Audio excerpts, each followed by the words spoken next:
अमीर बेटी का सौदा। अमीर बाप की बेटी रश्मि और अमर लॉकडाउन के चलते डेटिंग ऐप पर मिलते हैं।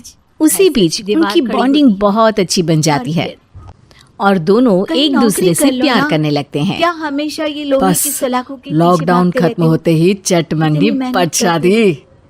शिल्पी, उससे पहले घर में बात तो कर लो। तुम लोगों की अरे माँ पापा कभी मना नहीं करेंगे। बिजनेस करना पड़ेगा। अमर की बात सुन रश्मि खुश हो जाती है।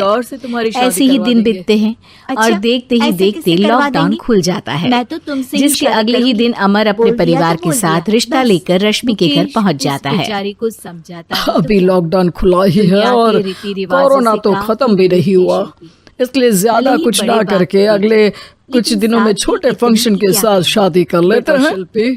अमर के पापा की बात पर सब सहमत हो जाते हैं।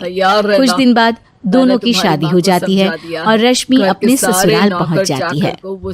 बेटा, शादी तो तूने अपनी मर्जी से कर ली, लेकिन बहू को बोल देना इस घर में हुक्म मेरा ही चलेगा, इसलिए अपना राज जमाने की कोशिश भी ना करें। वो स्टील किंग माँ, रश्मि को यहाँ सिर्फ प्यार, आशीर्वाद और अपनापन चाहिए, पैसा या राज नहीं। बेटी की बात पर सास मुंह बनाए वहाँ से चली जाती है और अब वो हर रोज रश्मि को परेशान करना और ताने देना शुरू कर देती है। देखो, ये है आजकल की लड़की, इंटरनेट पर लड़कों से बातें करते हुए इन्हें शर्म भी नहीं आती। और यहाँ तो देखो कितनी सीधी सुशील बनकर दिखा रही है। और कैसे मैं किसी भिखारी के साथ उसकी शादी के रिश्ते वाले इंटरनेट ऐप से जब किसी को कोई दिक्कत नहीं है, फिर डेटिंग ऐप के जरिए मिलना किस तरह गलत हो सकता है? रश्मि के डेटिंग ऐप वाली बात सुन उसकी हैरान सास तुरंत पूरे घर को सिर पर उठा लेती है, जिसकी आवाज सुन अमर और उसके पापा भी वहाँ आ जाते हैं। हाय मेरी माता, इतना बड़ा झूठ डेटिंग ऐप को इंटरनेट के जरिए मिली है बोलकर इस कलमुही को मेरे सर ला बिठा दिया। अरे नास पिटी, तुझे जरा भी शर्म नहीं आई? वहाँ न जाने कितने लड़कों से गुलू गुलू करके तुझे मेरा ही लड़का मिला था फंसाने के लिए। माँ, मुझे तो समझ नहीं आ रहा क्या बोले जा रही हो। डेटिंग ऐप इस्तेमाल करना कोई अपराध नहीं है और तुम रश्मि को ऐसा कैसे बोल सकती हो? मैं भी तो था उस ऐप पर। पहले उसके लिए माँ से झूठ बोला और अब लड़ाई कर रहा है। सास और अमर की बात सुनकर रश्मि हैरान खड़ी रहती है। अमर, तुमने घर में झूठ क्यों बोला? ये सब देख रही हो ना, इसी की वजह से झूठ बोलना पड़ा। एक तरफ अमर और रश्मि की ये बात चल रही होती है, वहीं दूसरी तरफ सास का नॉन स्टॉप क्लेश सबको परेशान कर देता है। ना देखो, सब एकदम चुप, जो हुआ सो हुआ, अब मुझे कुछ ना सुनाई दे। पति की बात सुन सास चुप होकर वहाँ से चली जाती है, लेकिन अब वो रश्मि के सिर दुनिया भर के सारे काम डालकर उसका जीना पहले से भी ज्यादा मुश्किल कर देती है। मम्मी, मैं आपका गुस्सा समझ सकती हूँ, आपको जो करना है कर लीजिए, मैं कभी कुछ नहीं बोलूंगी। ये बताओ कि उम्मीद है किसी दिन तो आपका गुस्सा शांत होगा और नफरत प्यार में बदलेगी। मैंने 2 साल के बाद रश्मि की अच्छाई को उसका नाटक समझकर सास गुस्से के 7वें आसमान पर चढ़ जाती है और उसी शाम रश्मि को नीचा दिखाने के लिए अपनी सहेलियों को घर बुलाकर उसकी बुराइयां करने लगती है। अरे कौशल्या, क्या बताऊं, आजकल के बच्चे ना बहुत एडवांस हो गए हैं। पहले रिश्ते घर परिवार वाले सब देख परख के कराते थे और अब ये लोग खुद न जाने कहाँ कहाँ मिलकर खुद ही सब कुछ पक्का करके हमें बता देते हैं। लड़की का कैसा दिन धर्म, कैसा ईमान, कैसा चरित्र कुछ नहीं पता, बस प्यार किया और घर लाकर बिठा देते हैं। बात को घुमाना नहीं चाहता। अरे ऐसा क्यों बोलती हो?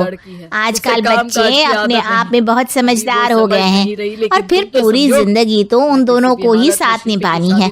अपनी पसंद से शादी कर भी ले तो क्या दिक्कत, तू ही देख ले, पहले इतना अच्छा बेटा और अब सोने पर सुहागे जैसी सर्वगुण संपन्न बहू।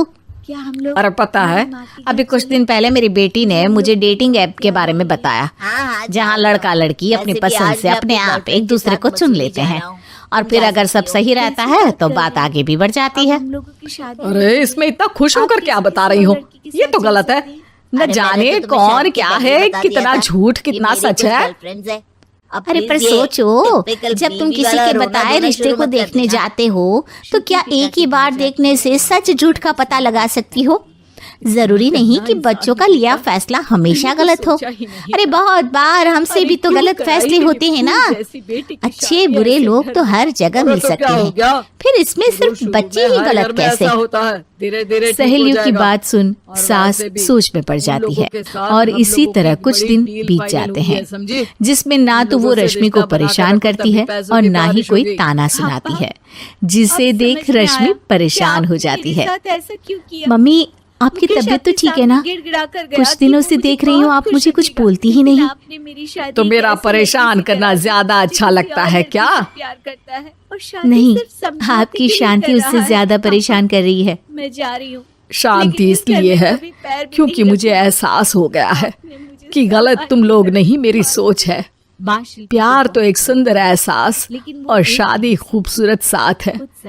अगर ये साथ सच्चा है तो कहीं पर भी किसी भी तरह जुड़ा हो उससे कोई फर्क नहीं मैं किसी पड़ता। और से शादी करना चाहता हूँ। आप कौन है? तुम परेशान मत हो ना। इतनी अच्छी तुम्हारे पापा के बातें साथ मेरी हम पत्नी लोगों तो की नहीं डील बोल जो चल रही है सकती। ना वो नहीं रुकेगी। तुम बहुत अच्छी लड़की हो। क्या आप भी? मैं जा रही हूँ तलाक के पेपर में साइन करके, लेकिन एक शर्त है, मैं कहाँ गई ये बात मेरे पिता तक नहीं पहुँचनी चाहिए। शिल्पी घर छोड़कर चली गई। रश्मि और अमर लॉकडाउन के चलते डेटिंग ऐप पर मिलते हैं। उसी बीच उनकी बॉन्डिंग बहुत अच्छी बन जाती है आपसे मालिक और मिलना दोनों चाहते हैं। एक दूसरे से प्यार करने लगते हैं। बस शिल्पी मालिक लॉकडाउन खत्म होते ही चट मंडी पट शादी। उससे पहले घर में बात तो कर लो। अरे माँ पापा कभी मना नहीं करेंगे। आदमी बन गए। अमर की बात सुन रश्मि खुश हो जाती है। ऐसे ही दिन बीतते हैं और देखते ही देखते लॉकडाउन खुल जाता है, जिसके अगले ही दिन अमर अपने परिवार के साथ रिश्ता लेकर रश्मि के घर पहुंच जाता है। अभी लॉकडाउन खुला ही है और कोरोना तो खत्म भी नहीं हुआ, इसलिए ज्यादा कुछ ना करके अगले कुछ दिनों में छोटे फंक्शन के साथ शादी कर लेते हैं। अमर के पापा की बात पर सब सहमत हो जाते हैं। कुछ दिन बाद दोनों की शादी हो जाती है और रश्मि अपने ससुराल पहुंच जाती है।